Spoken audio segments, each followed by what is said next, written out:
Hello, good evening, and welcome to Sunday Night Breakdown. Daniel Ratledge and Dave Forrester with you to go back through all of the action in Super League basketball this week. And if pages are to go by, looks like there's a lot to get through here, Dave. I've got a lot of Yeah. pages in front of me. Oh dear. So let's start on Friday night. Newcastle Eagles 83, Bristol Flyers 85 after overtime. Darius Defoe is back for the Eagles. And speaking of wheeling out old blokes, Dave, you were back on the comms. Yes. Well, I think you can.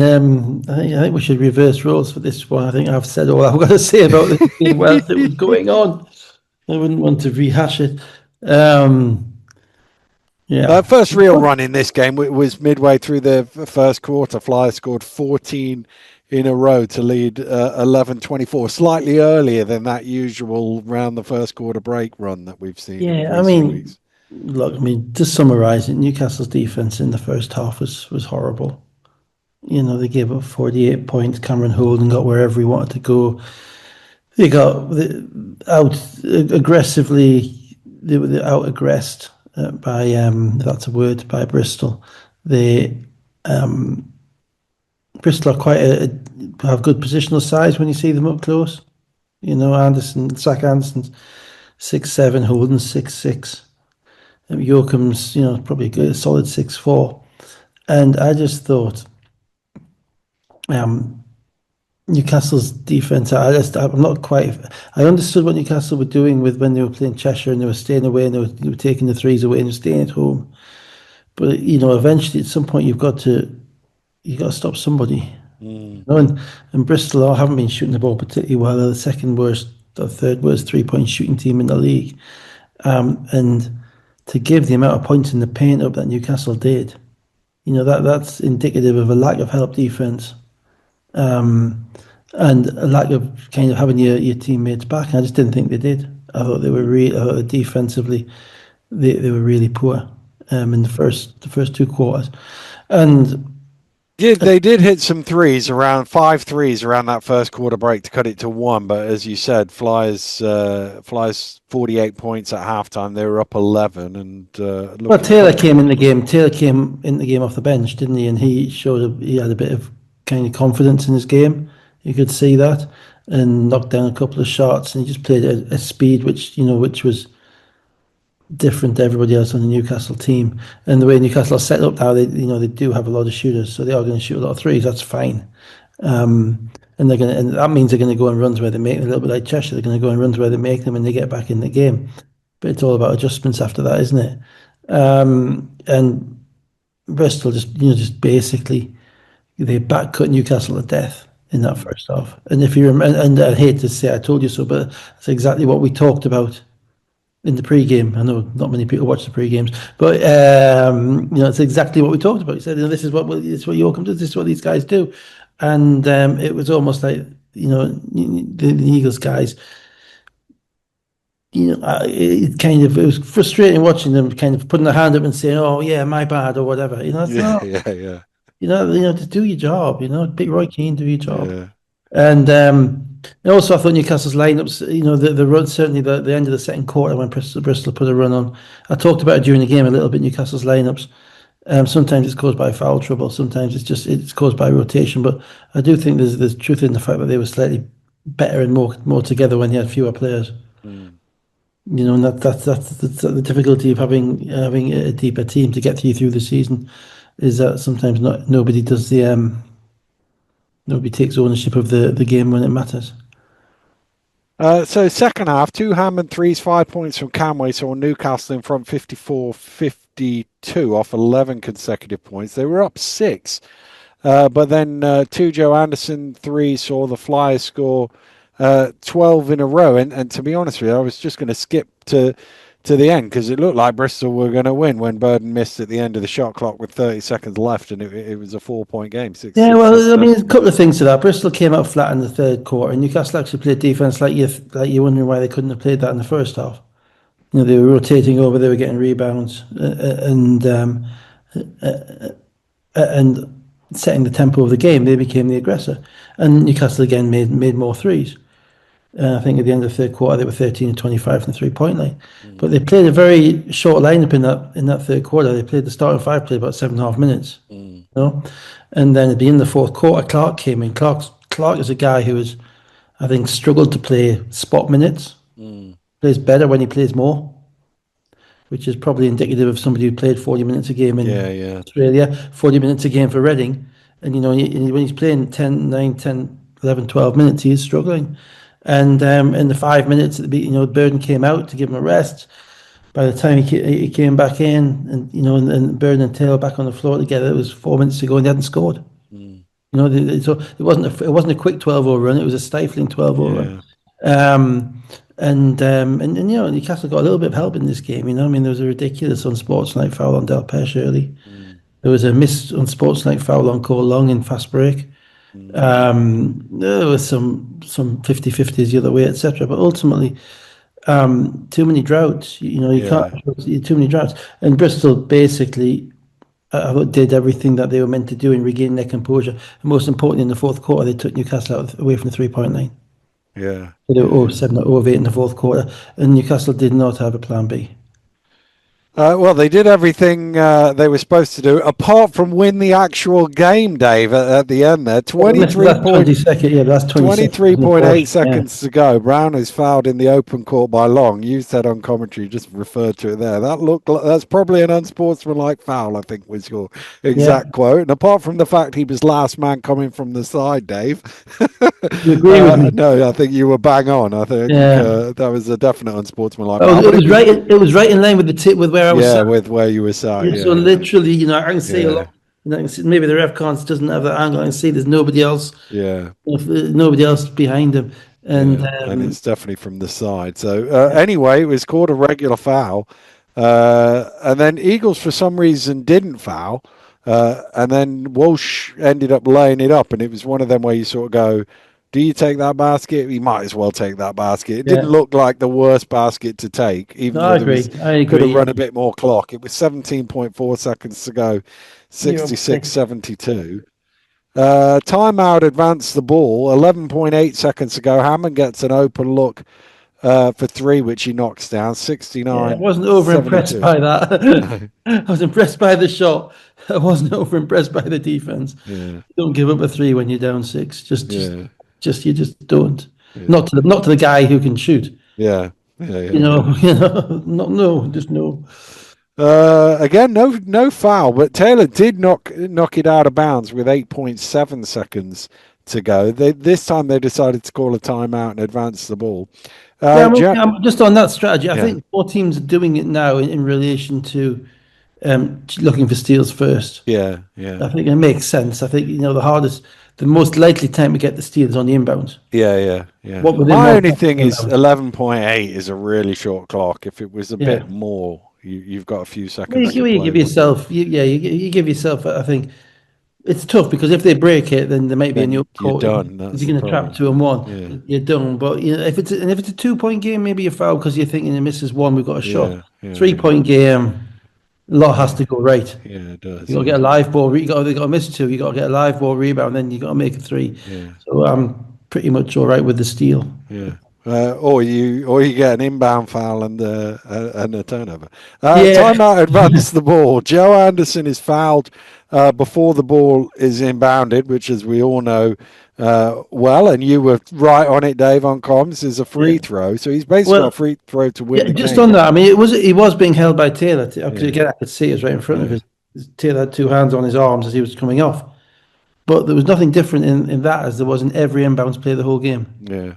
But the You rule know, doesn't apply at the rest no, of the the rule game, for does one it? shot doesn't apply. But that's No, the it's still foul a was a foul. Yeah, foul. yeah, that's I what I felt a mean. little bit for Taylor because I said in commentary at one point, Holden's living up to his name here. He was 4 feet from me, and he was Holden. It was like that Yeah, on the inbound, yeah, and it's all right. Players get used to game being called a certain way with a yeah, certain yeah. physicality. So I thought Taylor was a little bit unfortunate with that. So Anderson has a free throw to basically win the game, but he misses it. Been So we there go, before, haven't we? Yeah. yeah, we go back to the sideline possession. And Shades of Great Britain here, wasn't there? Hammond steals the ball, and Taylor ties the game with a three Yeah. with 1.4 seconds left. Yeah. The thing with that was the position before when Anderson had popped up to catch the basketball, the Eagles had just they'd set a down screen for Anderson, and Anderson popped out to get the ball, and he was going to catch the basketball before the foul was called. The second time they did it, they had the same play, but this time the Eagles switched. So Long was guarding Anderson. So Long denied Anderson because Long's not a guy you want to really throw the ball around because he's got long, obviously long arms, and that meant that the guy who'd set the screen was down on the baseline. He was out of the way as well. So they had to then go with the third option, and Hammond is quite nippy and quite quick, and he was able to get his hand on the ball. He made a great play. The best part of Hammond's play was that he retained his composure when he caught the ball, took two dribbles and got it to somebody else. Yeah. Because the easiest thing in the world is to put your head down, whatever. And then they made a couple of good passes, and Taylor shooting an open three. Well, he's made three or four already. And the one thing I've seen with Taylor all year is that he does have a clutch gene. He doesn't mind shooting those shots. So yes, I mean it was an oasis of excitement in his Yeah. like old 72-69 Yeah. slugfest. Yeah. Didn't see it, but Brown missed presumably from somewhere Not around cl- half Yeah, court. yeah, but Yeah. yeah, not very close. I mean, please, Yeah. cameraman, follow director, follow the ball until the Yeah. ball's dead. The Yeah. worst ones in the world are the cutaways after a made basket when a team is trapping. Yeah. It really hurts me because you see the edge of it. You see a team going to try and steal an inbounds. You don't see what happens. You see the cutaway, and you haven't a Yeah. guess what happens or not. Yeah. Follow the ball. I know it's tough to get the replays in straight away, and you want Yeah. to know the player, but we all know what he looks like. Yeah. We Yeah. don't It need was it. it was the crowd cut away that one. Yeah. Uh, so then in overtime, Joe Exactly. Anderson scored the first 4 points. Eagles making some threes just to stay with them. It was still 4 points with less than two to play, 78-82. Yeah, well, on shot quality, Bristol. Joe Anderson just picked Newcastle apart Mm, in overtime, and this is where I come to. This is where I come to the question of rest or rhythm, because Joe Anderson played 42 minutes in this game. mm, Andreas Kapoulas basically couldn't take him off the court. mm, I'm guessing that the 3 minutes he didn't play weren't particularly pretty, mm, right? And there was, I think Zach Anderson, one of the other guys played 38 or 39. Holden played late 30s as well, out of 45. You know, conscious to that, and all the Newcastle guys had their minutes spread around. They were in the kind of mid 20s. No Newcastle, and this is a Friday game when the Eagles haven't. They've got games to come. They're playing Friday, Sunday, Wednesday, Friday, but it's a Friday game whereby they really need to win because they lost two in mm, a row, and in the league, and this is a winnable game, and they've not played midweek. So I look at what happened at the end of the fourth quarter when Clark came in cold, and he hasn't been, as I say, particularly effective when coming in cold in the games. And look at Joe Anderson just kept playing, and he wasn't tired in the fourth. He wasn't tired in overtime. no, He no, had no, good he was. against that, what I will say is, again, Newcastle's defense. The Bristol couldn't have done more than paint a big flashing arrow over Joe Anderson's head. Do you know what I mean? Yeah, yeah, you yeah. know, and say, look, it's him. Where you can't stop him, whatever. And I thought there was nothing from Newcastle in relation to a scheme to get the ball out of his hands. Nothing to deny him the basketball. There was one time that he threw the ball to Walsh, and I think Walsh just threw it straight back to him. Mm, I was in gritted teeth. As soon as he threw it away, I was saying, "Get up on him! Don't let him get it yeah, back! yeah, Don't let him yeah. give it back!" When you're watching, and I just thought, Bristol got layups, and Newcastle made a couple of bailout threes, but the team that got the layups got better shots. Yeah, yeah. I mean, as you get a team that gets better shots, ultimately made just enough of them to win. And we talk about the 3 point stats. We're going to talk about in a minute, but you have to know who. Burden didn't play in overtime, which surprised me because he led them in the third quarter, and went with Taylor at the point guard, and then the big guards to match up, no doubt, with Holden Mm. and Anderson, who were playing big for them. So Newcastle are matching up, but I thought it hurt Newcastle's ability to get good shots in overtime. And I mean, I thought they were quite lucky in overtime it was that close because they got a couple of bailout plays. Let's just run through the last minute and a half. Hammond drives into the key 80-82. Zach Anderson misses the three, Holden offensive rebound. Joe Anderson misses the three, McCormack offensive rebound. Jack pressuring Walsh commits a foul Bad in the end. foul. And Walsh goes to the line 80, Yeah, 88, he 80, had 84. he had Walsh where he wanted him, Yeah. and he just over pressured. It was a good call, a bad foul. So that's 40 seconds to go. Eagles took their time and ended up with a tough three for Jack at the end of it. But because it was an air ball, it actually ricocheted off McCormack out of bounds for Eagles possession with 20.4 on the game clock You and take the three. time down, they just didn't get anything. Yeah, yeah. That's what I mean, I'm not. They just didn't get anything, and they've looked overly confused at times in the They clutch. didn't look in a hurry to find anything, though, was my take. I Yeah, thought they would have well, played with a but I little more honestly think pace that, on but I that one. honestly think that's a confusion as to where we're going. I think that's a lack of a lack of pecking order. Bristol knew that ball wasn't going to be in Joe Anderson's hands. It's his time. It's his pecking order. This is what we're running for him. Basically, some version of a high screen and roll. Yeah. Yeah. Newcastle with the 3 point guards, and this time it was Taylor who was running the point. Didn't don't have that clarity. And in the clutch minutes, and it happened in Manchester on Sunday as well. If you don't have that clarity, you aren't going to make the plays you need to win games. And the game was won by Bristol in 40 minutes. Really, I mean, Bristol Mm, gave it away the last 20 gave seconds. it away, yeah. You know, Just remind people of the numbers 20.4 seconds to go, 3.8 seconds on the shot clock. Ball yeah. is tipped out of bounds by the Flyers on the inbound. The game clock went down to 19.1. The shot clock stayed at 3.8, which I thought they were connected, so I'm not sure how that happened. It was then corrected to 2.7, but That's right. obviously that isn't quite the 1.3 that went off the game clock. For what it's worth, on Synergy, it looked like zero point 0.3 or zero point 0.4 between the I'm touch of the saying, ball and the the ball bouncing out court. bounced on the line, didn't it? Yeah, it was fully out of bounds. It was It was fully out of bounced. It's bounds a on the bounced out of bounds. bounce. So it's the time between the ball hits a hand, the ball goes out of Yeah. bounds. It You went know that's straight down as well.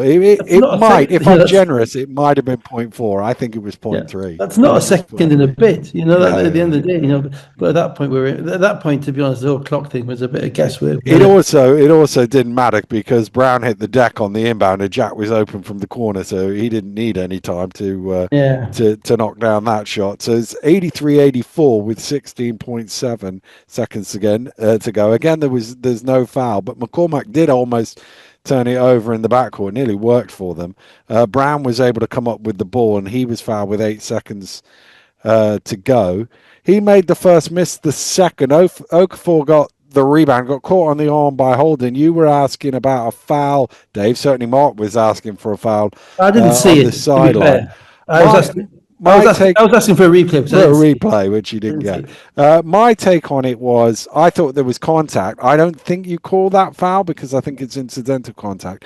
Yeah. Even if they had called the foul, it would have been the fourth team foul. Remarkably, they got to the end of overtime with only three team fouls in the Oh, quarter, no. so it would have been a sideline and not shots anyway. But then they come down. Obviously, the ball is live, no foul called. They come down. Taylor a three on the buzzer, but it hits the front It rim. wasn't a good three. Again, there was no purpose to it. Again, I was really surprised Burden wasn't in the game at the end.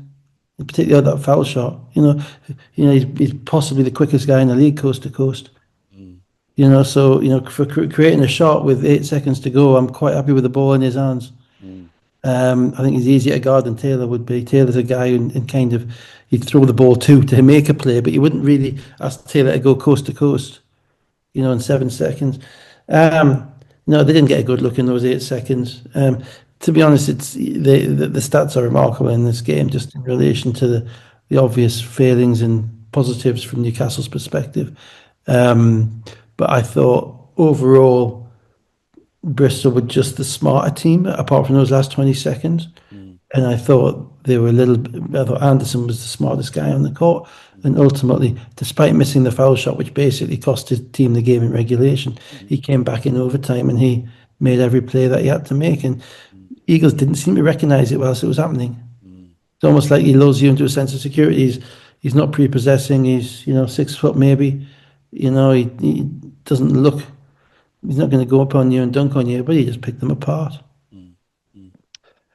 Taylor, 5 of 9 threes, 21 points and 8 assists. Hammond, 24 of 9 for three. And Okafor, 4 of 8 for three for 12 points. Joe Anderson, 19.6 assists. Holden, 17 points and 12 rebounds. McCormack, 12 points and 6 rebounds. And you said on comms, I don't know the last time a team has made 13 more threes than the opposition and still managed to lose, Dave. And the answer Yeah. is 24th of October 2015. Surrey were 0 for 10. But Plymouth were 15 of 35, and Surrey won 91-85. And that's the only time that's happened in the live stats era. I mean, it is interesting because it gives teams a real kind of window into how Newcastle are playing. Mm.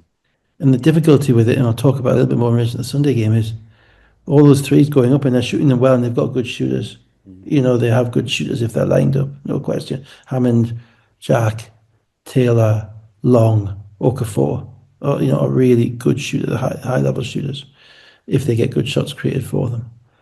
But they're not getting any offensive rebounds. Mm. They're playing they're a bunch of, their actions are individualized.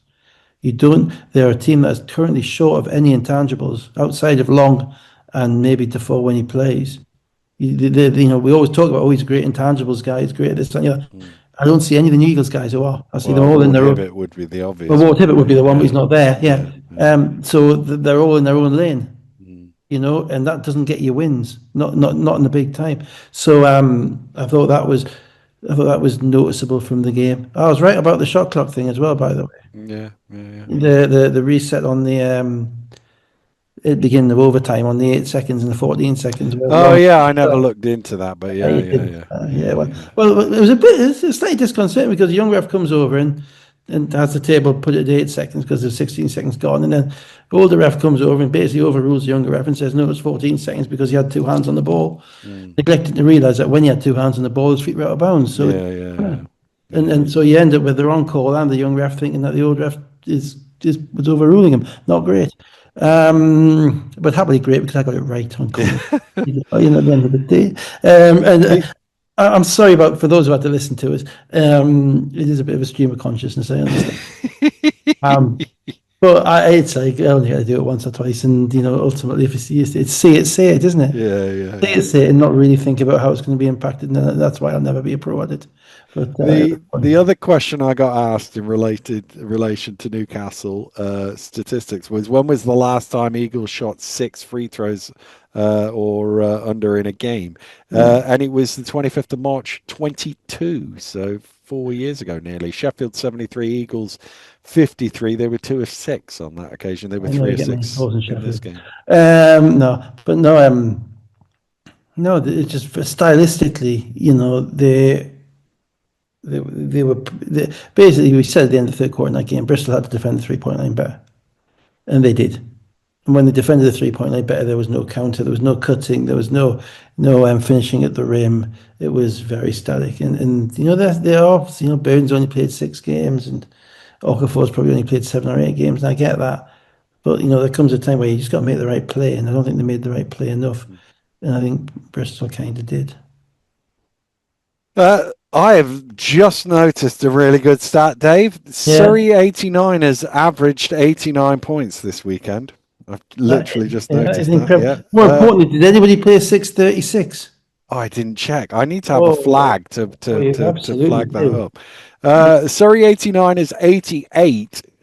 Sheffield Sharks 77. The mathematicians will know how many Surrey scored in the next game already. Give me a break. Yeah, Graham joining Coutts on the absentee list. So a first start for Timmy Nwankwo. Even first 7 minutes, first run came with Lily hitting 7 points in a 15-3 run near the end of the first quarter to make it 29-16.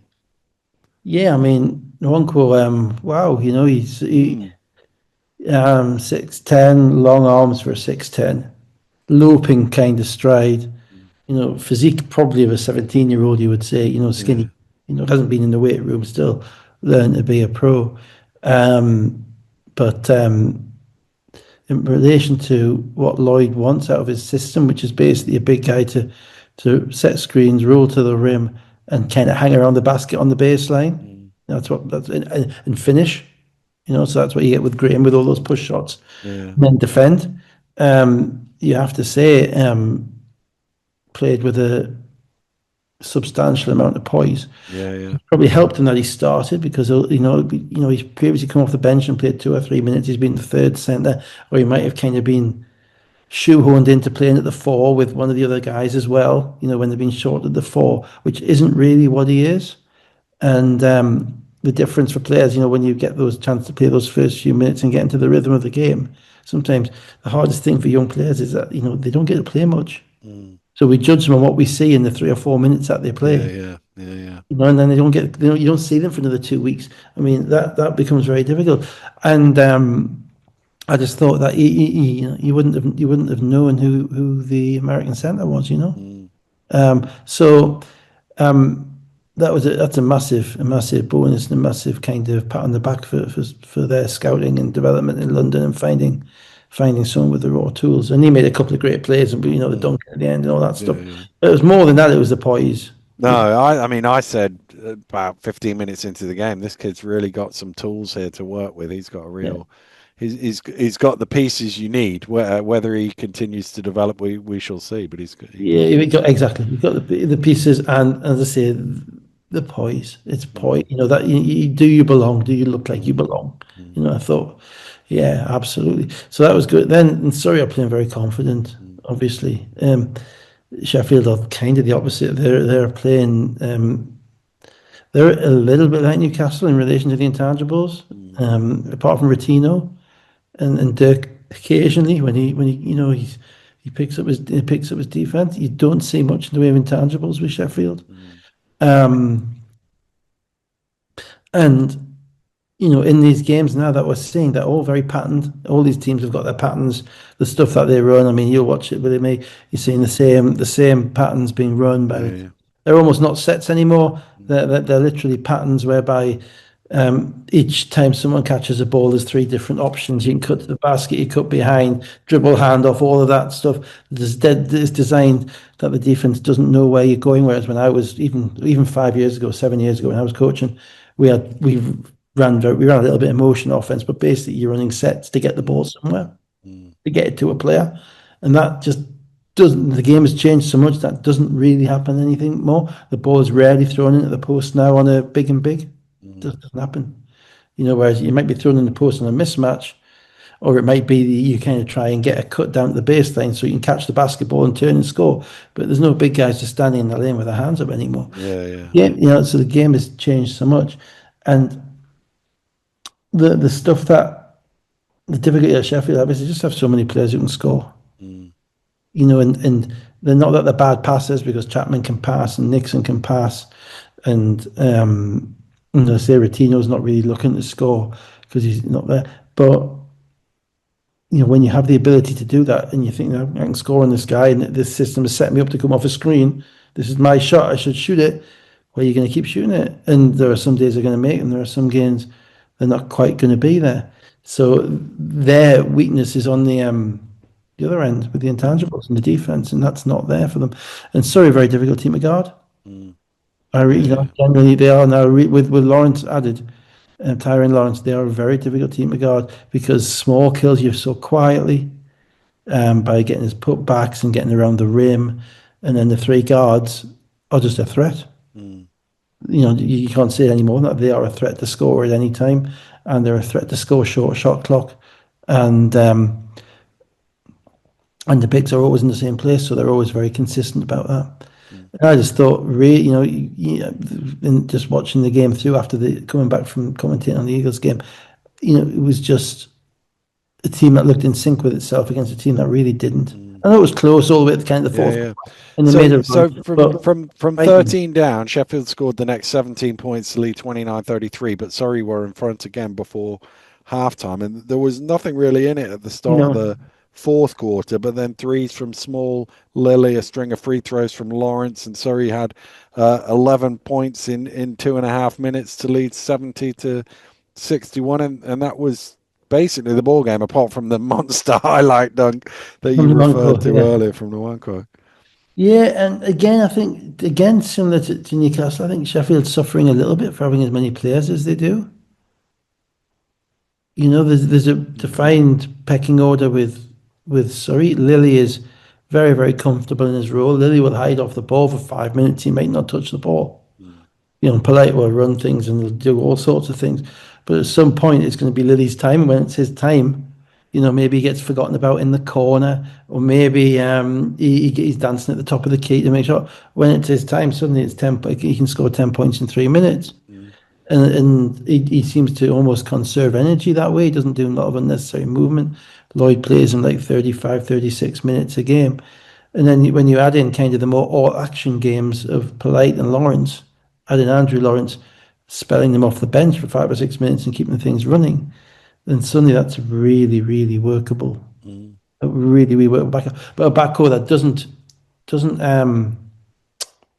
tread on each other's toes, mm, which is crucial. Sheffield don't really have that. There's times they look better with Glasgow. There's times they look better with Chapman. There's times Chapman and Nixon are playing together. There's times they need Williams at the two, and Kern then comes into it as well, and you kind of still trying to figure out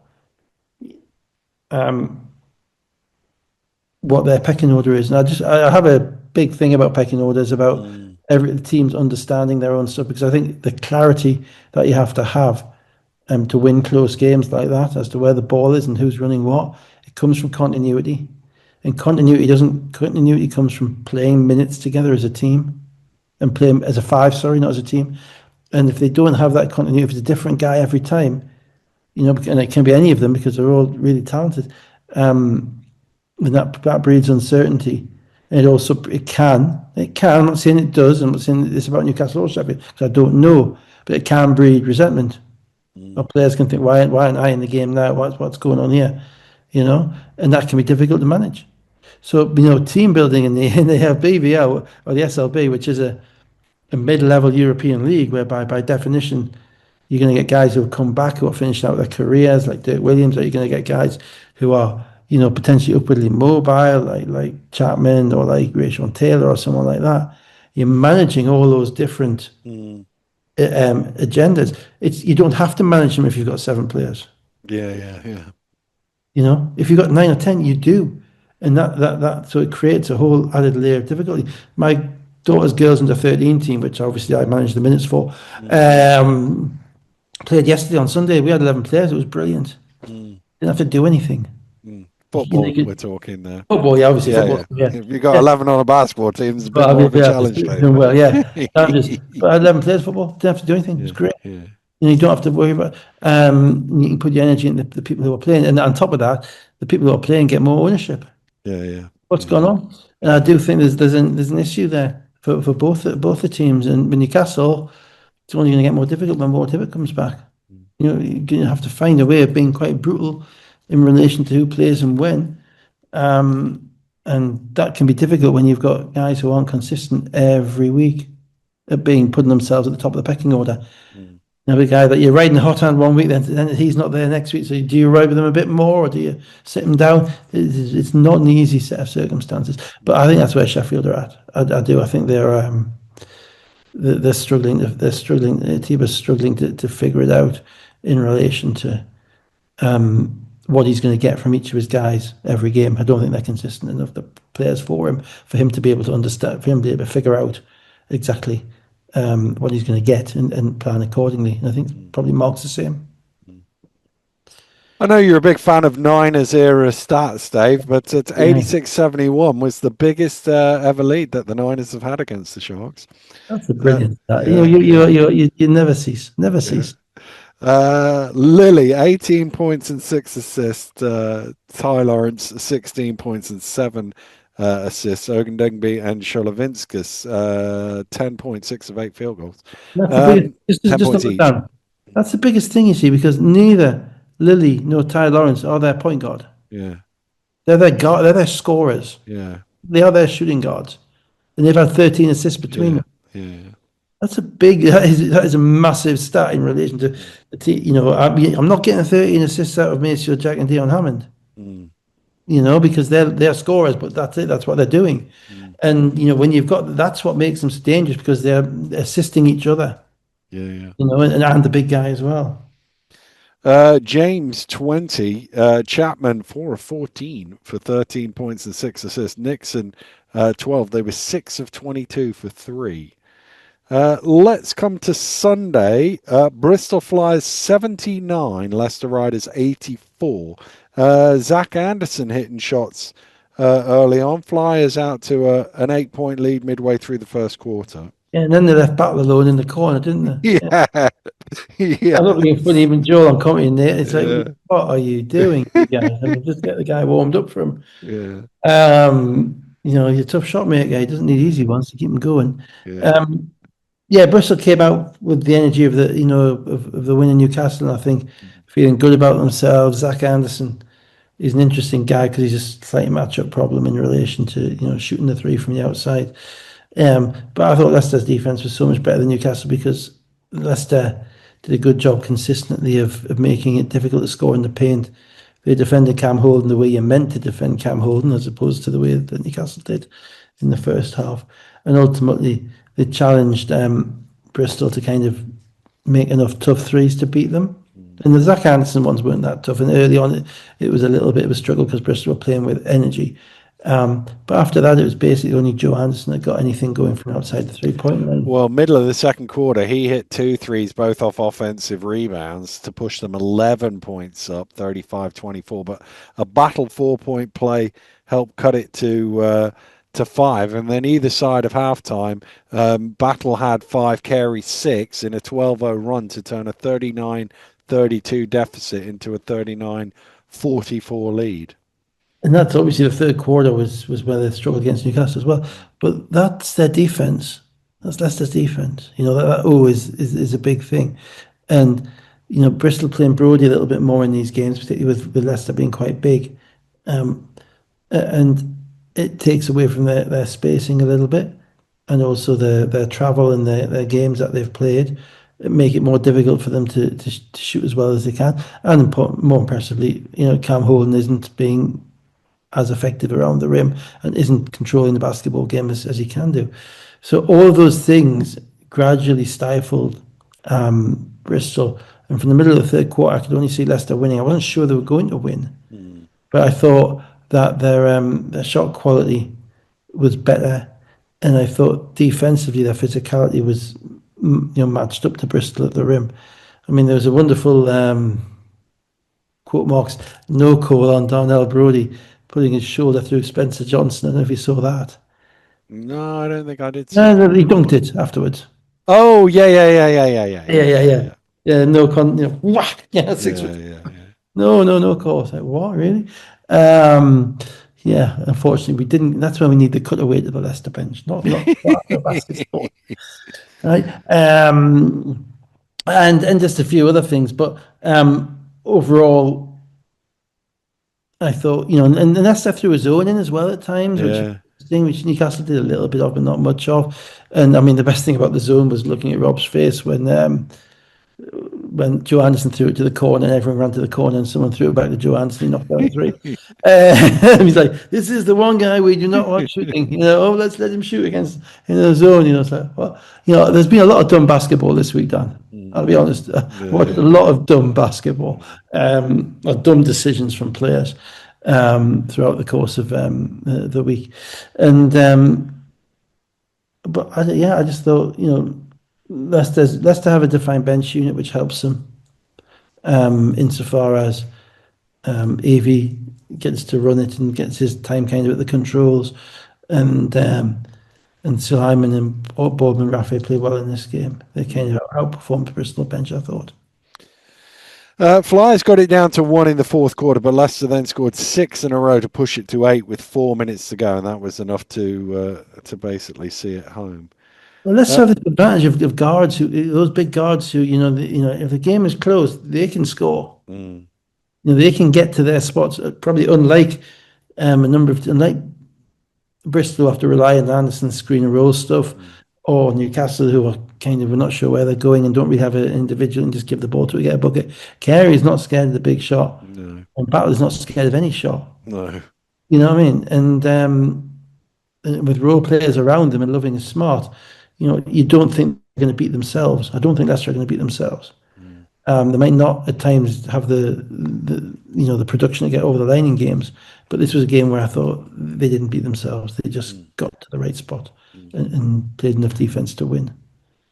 Joe Anderson, 23 points, 5 assists, 5 of 9 from three. Zach Anderson, 13. Joachim and Brody, 10 each. Battle, 5 of 8 from three for 25 points. Carey, 21 points and 6 assists. Nobody else in double figures for Leicester, but they had quite a few different chip in 7, 8, Yeah, nines. that kind of, but I mean, that's the thing. The minute that you give up those shots to battle in particular, Mm. you're not quite on it. Yeah, there was one, I think it was late in the second quarter. It was somewhere in the early point of that 12-0 run where somebody, I think, was it Brown, ran off him Yeah, helped off him, and it's like, what are you doing? And he yeah. just wide open in the corner. Manchester basketball 102, Newcastle Eagles 98. Henry was back. Cleary was out. Otterboyan still out. Not too many shots missed in the first quarter of this one, Dave. Manchester led it by 6 at one point, but it was 32-30 after the first quarter. Manchester 11 of 16. Newcastle 12 of 18, 23 of 34 in the quarters. Pretty good going. And it was actually better than that. They missed a few towards the end of the quarter. That regard is pretty bad going Well, down. I thought you were going to say that, Dave. That's why I set it up. Thank you. Yeah, I mean, I just thought Manchester played a quarter in a bit of pretty awful defense. Newcastle played 2 quarters of utter rubbish. Mm. Just unable to defend anything. And that favours a scoring race, and the scoring race favours the home team. And there you go. That's the game. Let's forget about it and go home. Yeah, yeah. Well, what we Um, can't forget about, Dave, Darius made his first three since February 2023 to give the Eagles the lead at the start of the second quarter. Manchester that's in didn't the follow league. I it think up. he made one in the trophy. I think he No, made one in the that's all trophy a few weeks. comms. All comms. He made one a few weeks ago. I'm certain. Oh, Anyway, well, I'll I'm going check to have that. to double check that. Yeah, I I'm didn't sure he see made one it. a week ago. But yeah, well, yeah, he's in the knocked one down. Well, he came in. He hasn't played much last couple of games, and he came No. in this. So And Manchester were a 10-0 run, 49-36. You go for it while I check Darius's three-point yeah, shots. well, the thing that got me with Manchester was their offense was basically doing what it pleased. Newcastle were letting them get to the middle, and when the guards got to the middle, they had basically every good option, which was kick out to the corners, the lob to Nicholson, who was far too big for anybody in the Newcastle team to guard once he caught the ball within 3 feet of the basket, or indeed the pull up and the spin or the turn and jump or the shots that the Manchester guards can make. I just didn't actually see what Newcastle were taking away from them, and I didn't see any realistic help defense. I'll be honest. I just thought it was very, very, and on top of that, I didn't see much transition defense either. So overall, not very good. And if you give it 58 points in the half, that's pretty much self-evident. Eagles can score the ball now. They space the court quite nicely. They're quite comfortable in some of the stuff they're running, but the scoring of the ball is predicated on them making their first shot. And if So they, I've go got ahead. it now. Yeah, I've got it now. So I've got Darius down this season, 1 for 2 in this game, 0 for 1 against London, and 0 for 1 against Sheffield in the All right. trophy. Oh, you might be right then. So the last one he made is Plymouth, 19th February 2023. Well, you might be right. And I thought he made one at the end of a quarter, but I might be wrong. Anyway, so be it. Maybe I just envisaged it in my dreams. Who knows?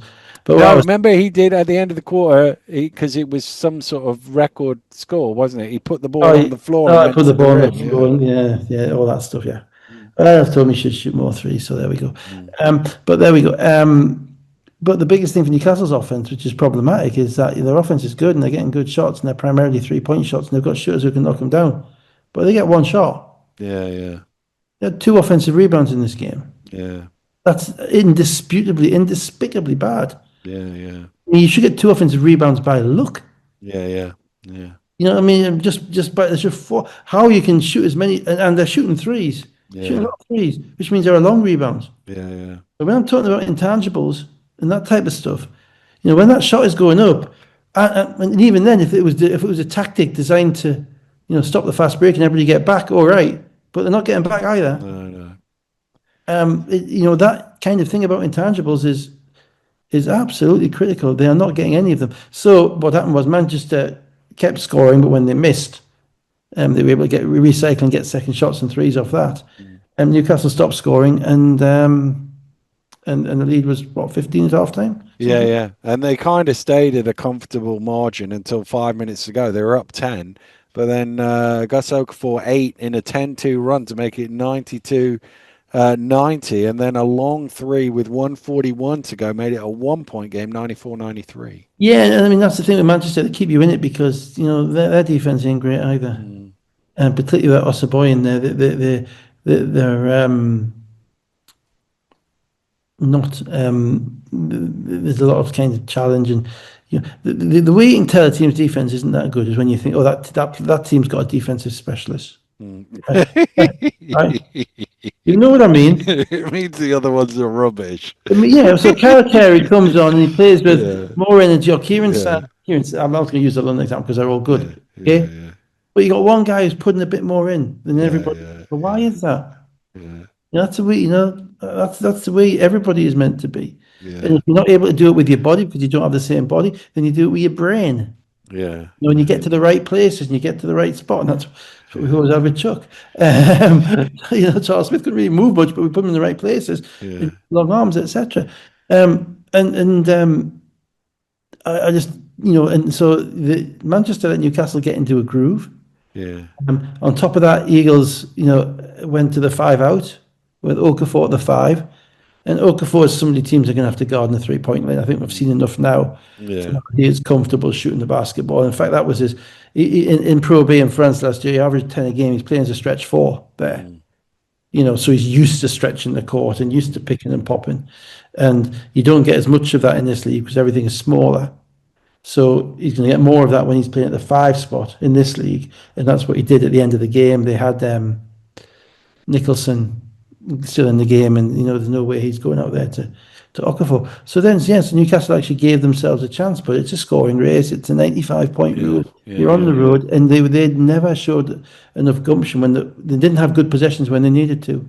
Let's go through the last few plays. So Adil Takasi missed Just a on that, corner. Dan, the biggest Yeah, thing, the other thing, credit to Coach Orton as well. 2 minutes to go in the game, he decides he's had enough of Max Jones jacking shots, and he takes him yeah, out. yeah, yeah, Puts yeah, Jordan Johnson in.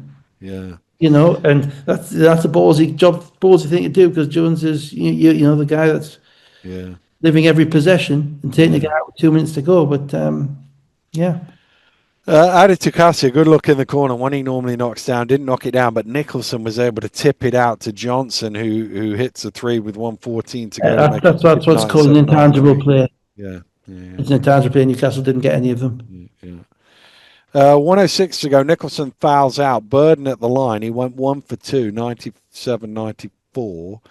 And then I think a Newcastle substitution actually made the first one, but I think it was on a Newcastle Yeah, substitution. yeah. It didn't count.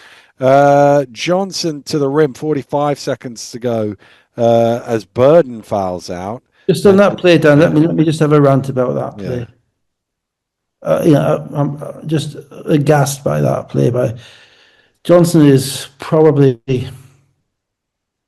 arguably the shiftiest, the best one-on-one player in the league. Just purely one-on-one. Right? Because you've seen him scoring. He's not quicker than anybody else, but you've seen him scoring various different ways. He has a scoop shot, he has a change of direction, all this. So he's certainly, he's just made a 3. Okay, so this is a Joe Anderson thing again. Joe Anderson, he's just made a 3. He's got the ball in his hands. Burden is guarding him. Burden has got 4 fouls. He's at the top of the key.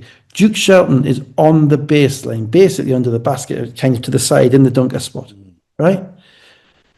Not one Newcastle player, and Okafor was the worst culprit here. Okafor moves away from the middle of the lane, almost like he's playing in the NBA with defensive 3 seconds, and goes and stands next to Shelton. He leaves Burden on an absolute island. And Johnson sees the space. There's no second defender there, and Burden fouls him because he's been beat. Yeah. Now, that's what I talk about when I'm talking about connectivity as a team. and making plays for each other and defensive rotations and defensive rhythm, all that stuff, there is none. I mean, you actually watch, you see it. If you're Eagles, you are desperate for them to throw the ball to Duke Shelton. Yeah. Right? I'm not saying Duke might not make a play. He might make a play.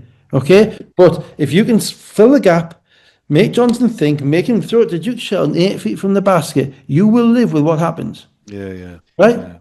Instead, you've got your point guard on 4 fouls left on an absolute island on his own in the middle of the court. Any pro player in that situation is going to make a good play. Johnson's one of the better ones at that situation. And so it was just an utter failing of team defense when it mattered. And I'm being a bit picky with Newcastle because I probably watch them a little bit more carefully. It probably happens with other teams as well. Yeah. But I watch the possession pattern. I'm thinking, what are you doing? Get the ball out of his hands. Just like Johansson, get the ball out of his hands. Ugh. So Johnson makes 2 free throws. It's 99-94. Long is then fouled with 32 seconds to go. He makes them both, cuts it back to 3. 25.5 seconds to go. I wasn't a big foul of Hammond committing the foul.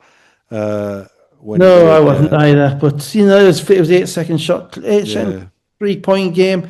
I don't know what their instructions were. I couldn't tell whether they were being told or not. I wasn't there. I'm like, maybe. I think given that they failed to get the ball up on Friday night in 8 seconds after a missed foul shot. Yeah. We need a bit more than 8 seconds if you're Newcastle. So maybe it was a good foul. Who knows? So Smith's line makes them both 101 at 96. 18 seconds to go. Okafor pretty unmolested down the middle for a layup 101 98. Timeout, no advance. I was kind of tempted to advance the ball there. I think when you've got the amount of quickness that Manchester have got, the ability to send people a long way away and come back to the ball. Yeah. They don't really have it. They didn't have a big guard in the game they could throw it to. So I like kind of calls like that because I think most people would take it in the backcourt because you want the shot clock off and then they have to foul you. But I do like the idea of sort of getting them to burn the clock because they think, well, if we don't foul you, might get it back. When actually they might get it back with 2 seconds, 94 feet from. Yeah, I think the benefits are particularly after a made basket, you can run the baseline. Yeah, exactly. Yeah, you can run the baseline after a made basket. Secondly, I like the decision because it's a coach not just doing something because everybody else does it, but because we, And thirdly, in any event, Newcastle got lost. Okafor got lost. Clark didn't commit a foul. Clark had to commit the foul. He was pissed off because he got his 5th foul because somebody else hadn't taken the foul. And this time Taylor wasn't even in the game for the last 5 minutes as well, which is why I'm talking about with the Sheffield thing. Clark played well in this game, so it was him in the game near the end. Not Taylor. So Taylor's probably thinking I've made the shot on Friday, and why am I playing at the end? So that's that difficulty as well. And that was the game basically. Yeah, basically. Smith they ran it to 12 seconds, and he got fouled, made 1, and that was the game. Yeah, I just think, you look, the numbers this year are probably even more than ever. You give up 95 on the road, you are not winning. You might win in overtime, but you're not winning. And scoring races, or the numbers are just, I can't remember, maybe once or twice this season it's happened, and that's at Cheshire. Just you can't give up 58 points in a half of SLB basketball and expect to win the game. You have a nice run and come back close, but at the end of the day, you can't get defense. If you can't get defensive stops when it matters, you're not going to win. Manchester bring in Henry. Manchester are deep. I mean, they are deep. I mean, looking at the guy, without Osaboy and Cleary, they still have 10 guys who could play. So they've obviously got good investment there in relation to that, and they've got good talent there as well. Again, I do think that can cause some problems, but the one thing you don't want to do in getting that gym is get into a scoring race with them, and Newcastle did. And even the 3-pointer before that Johnson made with about a minute and 40 to go, I think they were talking about, it was his spot. He sized long up and he just stepped back and nailed it. And I'm like, for the Eagles, the 2 games over the weekend, I would say that during the clutch time in those games, the opposition got all the shots that they wanted to get. And that's not going to win you games. Not close. And these were both close games. Yeah, they were. A minute to go. 2 point games in overtime. I'm not talking about 6 or 7 point games or 8 point games where they're jacking stuff up. This Yeah, was one possession games, yeah. and your attention to detail has to be far better than that was. Johnson 20, Smith 17.7 rebounds, 5 assists. Jones and Nicholson 15 points each. Okafor 5 of 8 for 18 points. Clark 15, Hammond 14. Sheffield Sharks 83, London Lions 92. No Kern. I assume he was injured. It's not the long-awaited Suspension. That would be suspension. bizarre. We've got Uh, on a Saturday between a Friday, 4 months later between the Friday and the Sunday games. uh, deep breath. No Jonathan Williams, Lucas Shunas Price, Randall's gone to Greece, Philip and Adamu were back, Nigel Hawkins and Chaundy Brown Jr. were in for their debuts. Hawkins was starting. Fair to say he'll have better games in his Lions career. Well, I mean, he didn't do bad. Played with a bit of energy, but I mean, this was a game that I think Sheffield really had to win. On it was in their gym. London have got basically five SLB guys. Sandy and Goodwin, who are developing players, and well, Sandy's more than that now. Goodwin is a development player, and they've got two guys who never picked up a basketball for them Yeah, before. yeah, yeah, I mean, and they haven't got either of their centres. yeah. But Williams and Price aren't there. They don't have Joel Scott, who we've haven't even put on the list of players who weren't there. Yeah, yeah. I don't. I sort of assume that McGusty and Scott are out long enough that I don't have to say them every Yeah, week. yeah, So I don't. absolutely. I'm Yeah. with you on that. Um, and And they're without Lucas Shunas, who's been shooting the ball really well. Randall, who's been shooting the ball really well for them of late, as well. So, it's just and the. and Sorry, go on. and what happens in the game is Sharks are hitting threes, Lions were not, and that gave Sheffield a bit of a lead. Sheffield were 5 of 8 from three in the first quarter. Yeah, I mean, I'm just having a quick look here at Sean Day Brown. I hadn't looked at him. He played a game. He played a few games for the Lakers. He Yeah, played yeah, BBL, French Pro A for Strasbourg. yeah, yeah. You know, he played the game, played the Euro Cup game as well. So it was his second game. Played in CBL. He's clearly a talented player, but it's his first game or Mm, second game. mm, You know, and if you're upwardly mobile, and if that team shows up at Newcastle next week in the Cup quarter final, the week before the final, that's a game I'll say it Newcastle should win. mm, Because Sabonis is going to play everybody. mm, He's not changing. He's not burning people out for a game in Sheffield, and he's playing Reynolds 5 minutes, then Phillips coming in for 5 minutes, and he's going to stagger them until the end of the game, whereby they're playing together for the first time. mm, He's going to give Sandy and Goodwin all the time in the world, and he's going to give his new guys a chance to play and settle in. And they haven't got any. You can't say they're bigger because they're not. They're still good. Any team with Reynolds, Rye, Phillip, etc. in this league is going to be tough to beat. yeah, But yeah. they're in no way unbeatable. And what happened in this game was Sheffield made a ton of threes early, as you said. They got going. They're flying around, and London adjusted.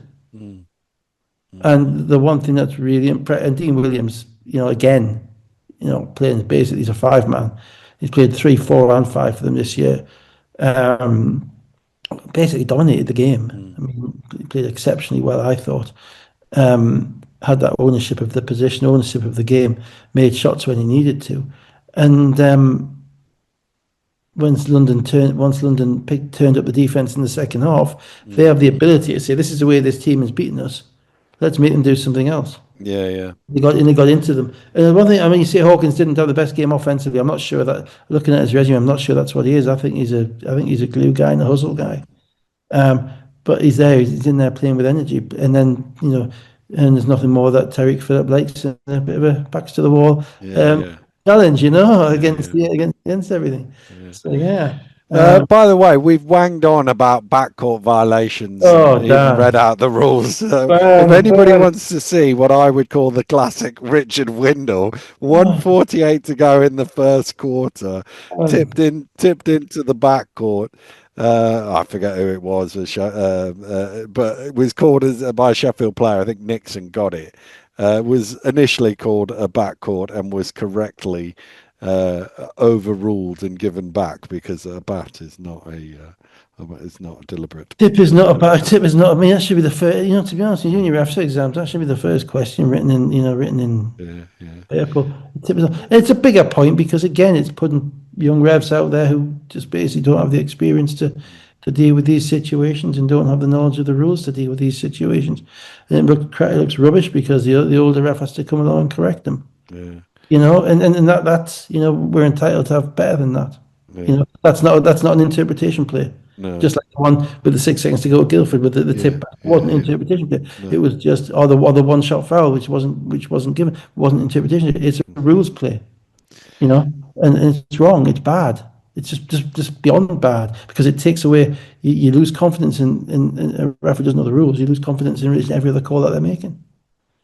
So second quarter, London still couldn't make a three. Sheffield's still continuing to make threes. One for Dirk in middle of the second quarter had it out to a 10-point lead, 35-25. It peaked at 13 just before halftime, but London then hit the last 4 points of the first half, the first 8 of the second half, and were in front 47-48, and then had another 11-2 run later in the third quarter, and it's 56-68 London. Yeah, and I thought Chapman was interesting in this game. Chapman is like a 4 seasons in one day type of guy. You just don't know what you're going to get. In this game, he started off uber aggressive on Reynolds. Reynolds was looking at the ref a couple of times, and eventually ref Walton pulled him for a foul on the perimeter. And he kind of overhyped. Like he'd had the extra kind of the 2 extra sugars in his coffee. And Jamie Vardy, Red Bull. then we've already Red Bull, yeah, and we can't all that type. So it's chat, but then kind of faded away in the game, and it ended up being the team ended up having to sit him down. And again, this is what I'm saying about the guard situation. It's not good when your coach has to make a decision every game as to who's going to be finishing the game, depending on how they're going. Mm, Now Leicester don't have that because Rob knows that Carey and Pat are going to finish that game. mm, He's made that decision now. And if Evie's playing like astoundingly well, he might have 3 guards on the court, mm. but he's not playing without those two. No. With Sheffield, and with Newcastle and with Sheffield, you don't know Mm, who it's going to be. I knew that in that game, obviously Sabonis is going to finish off with Philip and Reynolds on the court. yeah, yeah, yeah. He split them the whole way and then finish off them on the court. That's how. And then the players know that the players get into a rhythm, the players get into a team. Instead, what happened was Nixon took over a little bit like he did in some games last year. Mm, And he took the challenge to try and drag his team back into it. Eventually, though, and then a couple of times London dropped off defensively off screens and he turned the corner and just shot them. But eventually, though, those shots are going to you're going to have to find a different way. mm.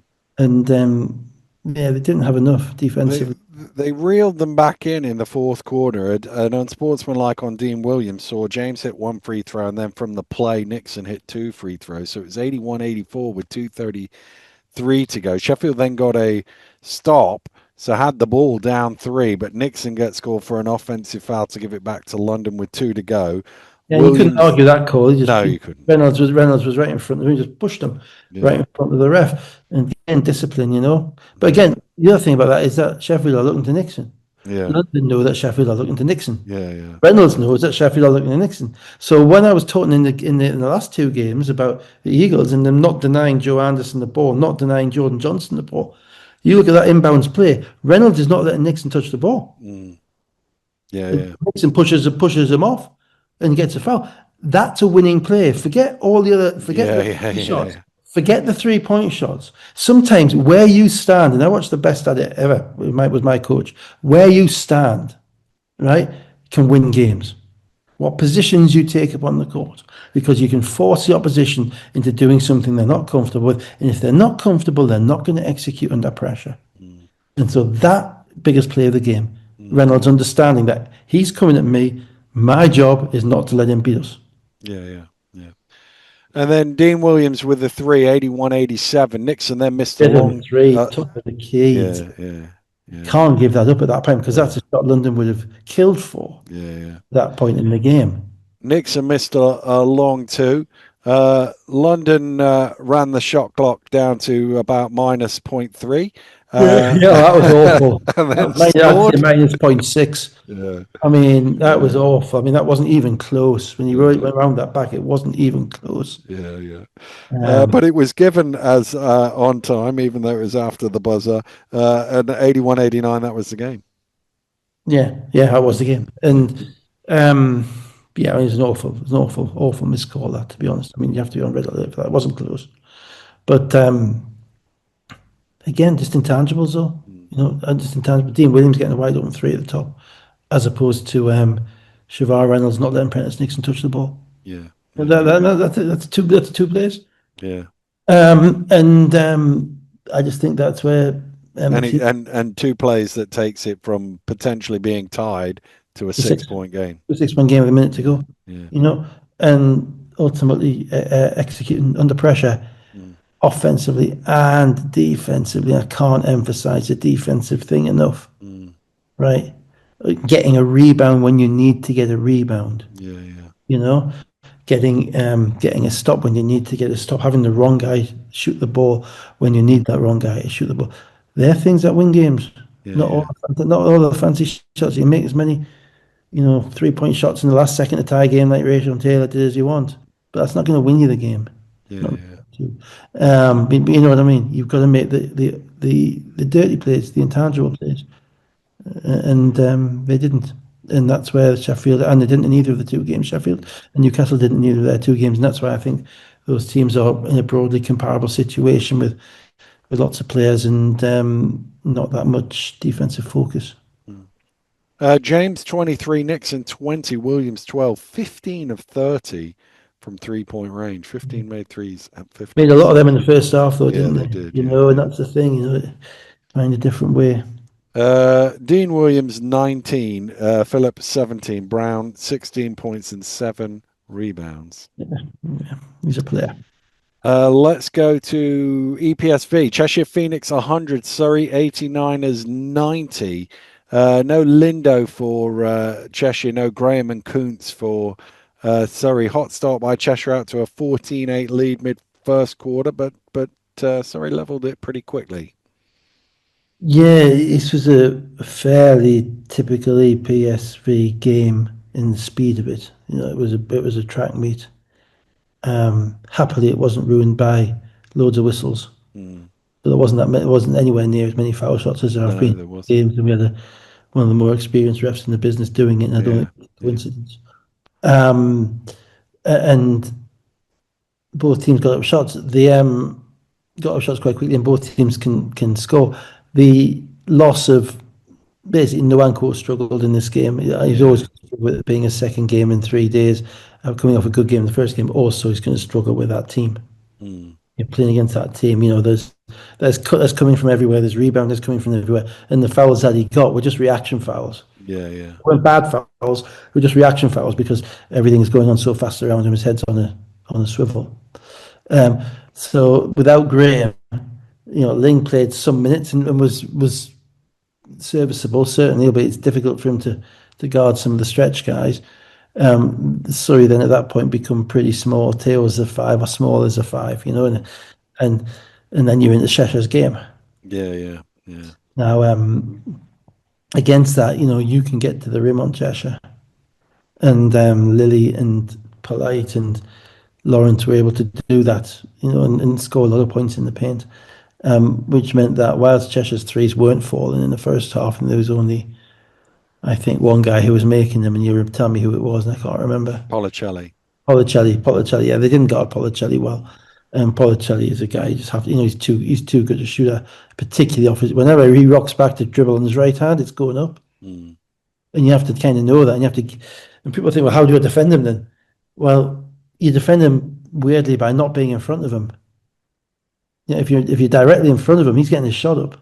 Mm. So you have to get up on him to force him to dribble the ball. When I mean up on him, you have to get up on one side of him. So you're almost allowing him a straight line to the basket, preferably on his right hand, but you're taking away his ability to pull up because you're right on his elbow, you're right on the side of him, and then he has to dribble inside the 3-point line, and then that brings about a whole different set of considerations in relation to where your help defense is. What is he going to be? Because I haven't seen him drive and pass the ball yet this season. He's either a shooter on the perimeter, or he's a one dribble at the rim guy. Yeah, and he can do both. But what he isn't is a one dribble, consider my options, and then throw it to somebody else in the corner. So you have to know that. Now he had 9 points, I think, on 3 shots. Catch and shoot shots where there was just a hand up there. Once Cholavicus on the camera, just stepped back on him, and it was like, that's gone. That's not good defense. You're where you're meant to be. You stood there. You're probably going to say to the coach, "What can I do?" And the answer is something different, right? Not that. Not that. That's what he does. And those shots are worth 50% more points than other shots. Yeah. Right? And he's the guy who can do it. And he did it in the trophy semi-final at Newcastle in the first leg as well. So they didn't defend that particularly well. But other than that, it was pretty much back and forwards. There you go. And then Nick's got out to 8 a couple of times, but Ty Lawrence and Lily Polite making enough shots to pull them back in each time. And then a 12-2 run had Surrey in front just before halftime. And a 12-3 spell around the halftime break made it 47-57 early in the third quarter.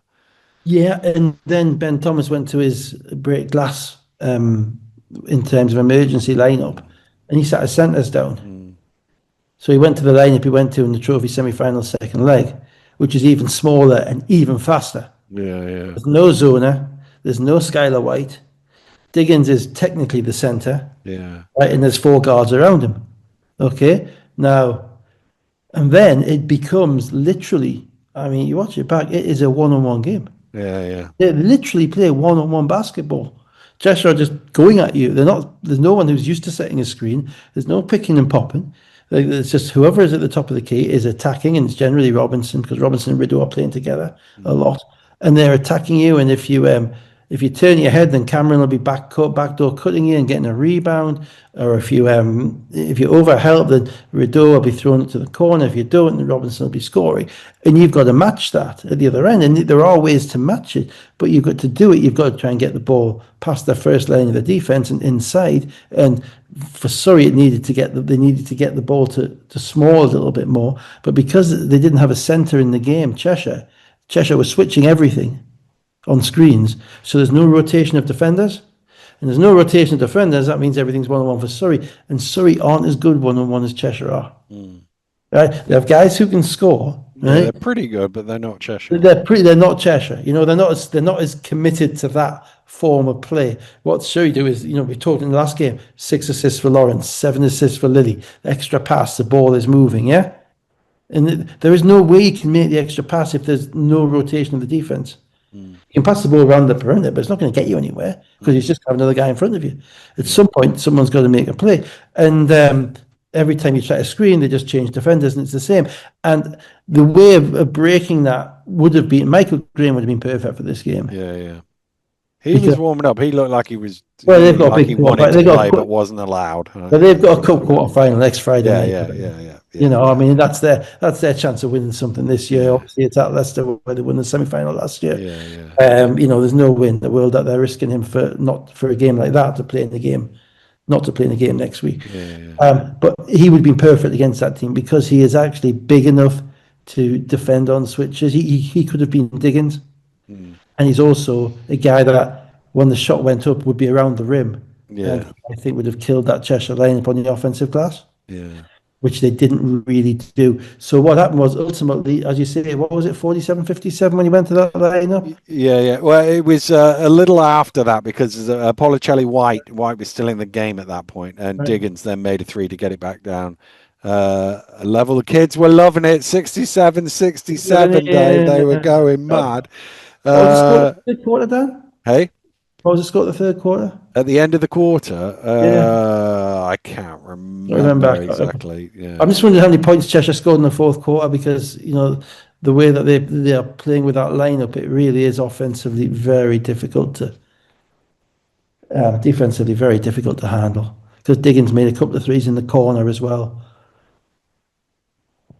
I'm just looking it up now. They scored 29 in the fourth quarter. 29 in the fourth quarter, yeah. So that's, and they made some threes and did that. And I just thought, Surrey it was probably a schedule loss for Surrey as well. That is a hard place to go when you win 4 games in a row. You're missing your centre. you're feeling good about yourself. But Cheshire are going to attack every single weakness, particularly with that small ball lineup. That not micro Ju- small ball. Just to wrap it up, 2 point game with 5 to play, two threes from Diggins, one from Rideau, saw Cheshire out to 90-80, and that was enough. What I So, will say is, I thought Polite got a horrendous foul call for his third foul. He took a charge on the wing, and someone backed into him, and on a spin move, and then he committed his fourth and fifth foul straight afterwards. So I thought they were a bit lucky there, but overall, and then there was a little bit of a tete-a-tete at the end with Rideau and Lawrence. mm, Um, but again, which I thought they got right, was because Rideau was agitating and talking, and Lawrence pushes him in the mm, chest. So it's a technical one way and a sportsman the other way. But overall, the game flowed, I thought, a lot better than a lot of the other games that Cheshire have. yeah, yeah, And this time when Skylar hit somebody on the arm shooting a jump shot, this time the ref saw it, which was nice. mm. Stu would have liked that last week. Good memory, Dave. I don't forget Newcastle disses, as you know. Robinson, 23 points, 8 of 11 shooting. Diggins, 21 points. Policelli, 20 points. 43 bench points for Surrey this week. For Cheshire this week.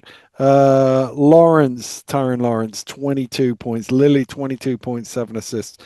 Small, 19 points and 8 rebounds. See, what I will say, Dan, is you can be more diligent on Policelli's points, because Diggins is going to get his as a stretch five, and he might You make. was in Surrey rather than me personally. I was thinking, what am I supposed to do? Well, you can be more diligent.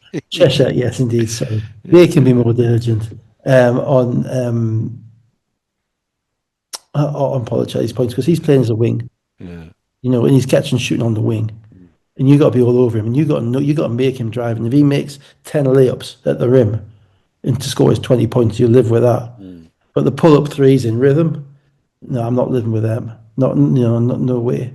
So there's little things you can do, but you've got to play. There's so many guys at Cheshire. You got to think, what does he do? What does he do? Because they put you in that position because they play one on one.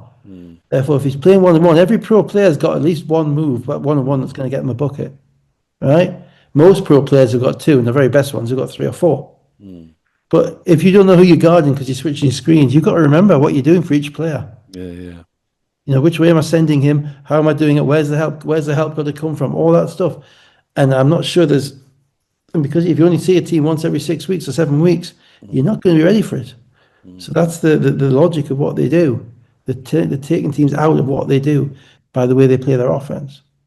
A quick run through the table. London Lions 13-2, Cheshire 11-8, Manchester 9-7, Sheffield 9-8, Bristol 9-9, Leicester 8-7, Surrey 8-9, Newcastle 6-12, and Caledonia 3-14. Hang on, I missed the other one. I missed the other call at the end of the Bristol game, the Bristol Leicester game. Foul. That wasn't a foul. Which one was that? I can't remember. That was when Bristol were down by 5 with 10 seconds to go, and Holden got a block and slapped it away, and the ref called a foul, and then 30 seconds later, the older ref comes across and says, "No, it's not a foul after all," and disallows the foul. Are they allowed to do that? I don't know. I've never known that happen. I don't think I've ever seen. It was one of the. I didn't have the volume on, so I was like, "Did they call a foul on that? Is that a foul? Is that a foul? Is that a foul?" And I was like, and I couldn't because I didn't. I was in the arena at Cheshire. So They called a foul, and then Andreas wasn't very happy that they called a foul. I mean, they wouldn't have won the game, I don't think, anyway. But very happy. And then Bob comes across, and a minute later, it's not a foul anymore. It's like that's just like if every time we had refs disagreeing with a foul call, be turning around and another one overruling it. I mean, it'd be a long game, wouldn't it? Yeah, it would be a long game. Because everybody's got a different view of stuff. So I thought that was bizarre. Yeah. The bizarre is becoming commonplace. Right. Well, that's us for this week. The bizarre is commonplace just on this show. Welcome. That's for sure. I think we're on Sunday next week, and I think we're on Sunday the week after as well. I think light work next week, 4 games, Dave. My goodness, because those 4 games on Sunday killed me. Yeah, that was. And to be honest, it killed me. And to be honest, that's our USP is that we watch them all. Yeah. Subject well, I got home last night, made good time. No snow this week. Second half of London Sheffield up on the telly. And then I thought, oh, this will be easy. It surely never got close. And then the last few minutes, It gets close, and you've got to it watch. gets close. I It's was like, worse for you because it's worse. To be absolutely fair, it's worse for you because you're taking notes on it as well and making yeah, stuff. And I'm just picking out things that I think is funny or bad. yeah, And occasionally rewinding something and yeah, just shouting about it. But yeah, there were 4 games, and it was just the spread of them: 3 o'clock, 3 o'clock, 4 o'clock, 5:30. mm, Man, there was always something to watch. yeah, yeah, And I'm watching it on fast forward from like 3 o'clock to like 7:30. yeah, Trying to remember stuff and all that type of stuff, yeah, and without finding out the scores for the other stuff. So yeah, I don't need yeah. any more than 4 games. No, no. Well, two on Friday, two on Sunday next week. I think it is, Dave. Well, I'll do. Cool. That's I'll do. Are we the going to see Aaron Caledonia Braden next week? Or the Memorial Jocks? weekend, is it? Are I we, think. yeah. Are we going to see Caledonia next weekend, or have the Jocks given up playing basketball? It's Not winning. it's Cup. They got knocked out, didn't they, by Yeah, exactly. Surrey? We haven't played Yeah, last this week either. yeah, yeah, Oh dear. Yeah, maybe they'll be getting withdrawal symptoms up there. yeah, yeah. Well, yeah. Winter break. It's Winter Scotland, isn't break. it? They have a Yeah, winter winter break break. in Scotland. Believe me, it's not what you need. You do not need No, 3 weeks off in the no, middle of January. no. God knows how many players can get arrested in that time. Dead time basketball players Yeah, bad, yeah. Call Dave. bad. Right? Yeah. Call Those, Dave on his work number. yeah, are those Plymouth guys still on bail? Do we I know? don't know. Uh, long story, Yeah, guys. If long you if you if story. you're new to this, you'll not understand. Yeah, No. yeah, yeah. Right, on that shocking revelation of about 5 years ago or something, Yeah. whatever it was, we'll call it an evening, and we'll be back next Sunday night. People, set your diaries to do it all over again. But for now, goodbye. Bye, guys.